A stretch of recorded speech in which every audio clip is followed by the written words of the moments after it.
soit comme ça. Oui, bien sûr, il suffit juste de l'élargir. Oh oui, c'est un instrument de mesure de l'espace, point d'interrogation. Oui. Oh, on fait un made café qui est inspiré du manga qui est WeChat Atelier dont je viens de montrer l'image. Et donc l'Astrolabe, ça vient d'une des illustrations du manga qui est très connue. Donc on va le reproduire pour le mettre au milieu de la salle.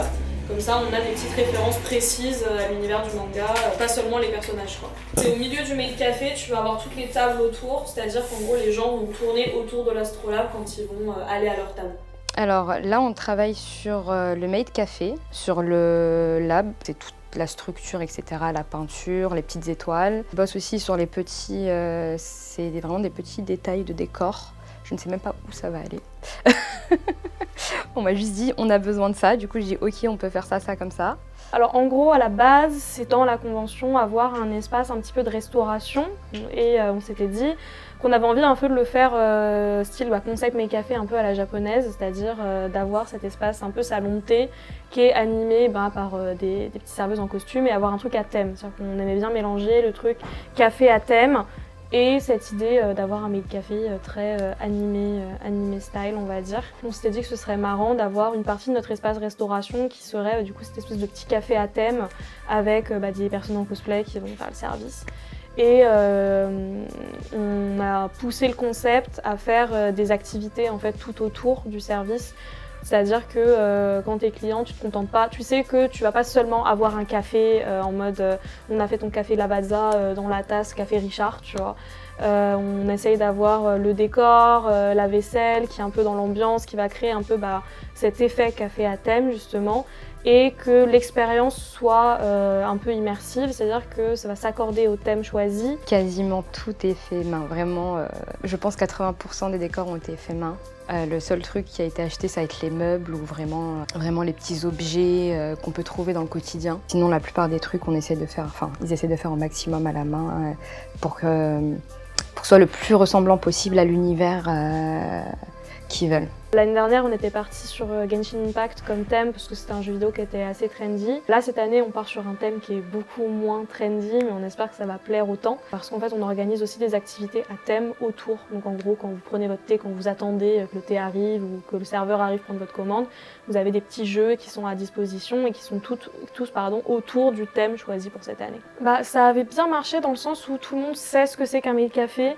D'ailleurs, c'est un concept qui a commencé à être ramené dans les conventions anglophones. Par exemple, là, vous avez un made café avec pignon sur rue à Londres qui a l'air de plutôt bien marcher. Enfin, je l'ai su sur les réseaux sociaux, ça a l'air de plutôt bien fonctionner. Aux États-Unis, il y a beaucoup d'assos justement qui font des made café pour les conventions. En gros, ils se font embaucher pour les conventions et dans la convention pour laquelle ils se font embaucher, ils organisent cette espèce de petit café à thème.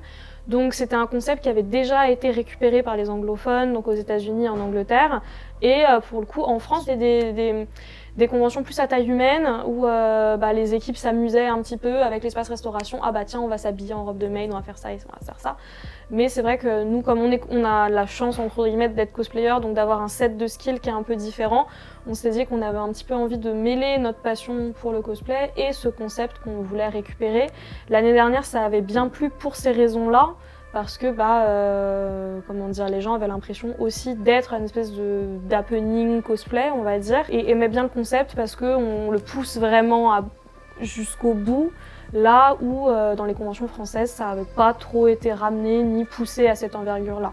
C'est-à-dire que les quelques fois où on l'avait vu en convention française, ça restait très sobre, c'était pas autant immersif, on va dire, donc je pense que les gens ont apprécié le fait qu'on a vraiment transformé ça en activité plus qu'en service de restauration. Je dirais que pour l'instant, on l'a pas encore vu ailleurs, ou du moins pas sous cette forme-là.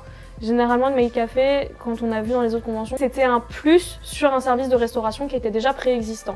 Là, nous, notre service de restauration, il est totalement indépendant du made café. Ça veut dire que si vous venez uniquement pour manger, c'est pas au made café qu'il va falloir aller, c'est au food truck, à la buvette, à la partie restauration. Donc ça peut aller vraiment dans les petits détails ou des choses, comme je vous ai dit, c'est des choses tout petites que peut-être dans d'autres univers ça ne se ferait, enfin dans d'autres entreprises ça ne se fait pas parce que c'est vraiment petit, c'est pas très utile, mais ici on trouve que vraiment c'est dans les détails qui fait toute la différence et qui fait que le décor est parfait. Avec ceux-là qui sont vraiment des cerceaux de gymnastique, on en a fait d'autres que tu vois juste ici.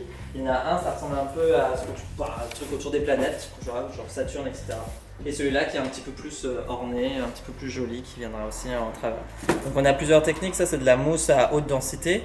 On a utilisé un pyrograveur, ça utilise de la chaleur et c'est une petite pointe comme les fers à souder, c'est exactement la même chose. Et après c'est super simple comme un stylo, on a juste à repasser par dessus et ça va renfoncer comme ça la mousse à haute densité. Déjà, c'est sur inscription, donc là vous réservez à l'avance et vous savez que vous réservez une expérience. Vous ne réservez pas votre cupcake. Ça, je veux dire, si c'est que pour un cupcake, autant aller acheter son cupcake au food truck à côté. Là, vous savez quand vous payez, vous réservez l'expérience en général. Pour l'instant, en tout cas, on ne l'a pas encore vu en convention ailleurs. On peut dire d'une certaine manière que c'est pour l'instant, mais le monde va vite et puis c'est des concepts qui sont populaires en général, on ne l'invente pas, on n'a rien inventé. Donc pour l'instant, c'est une originalité d'Antonyme, mais je pense que c'est un concept qui va se populariser petit à petit. Quand on voit à quelle fréquence ça s'est développé aux États-Unis, on peut se dire qu'on n'est pas si loin que ça, qu'en France aussi, ça va continuer à se développer de la même manière, je pense. Voilà.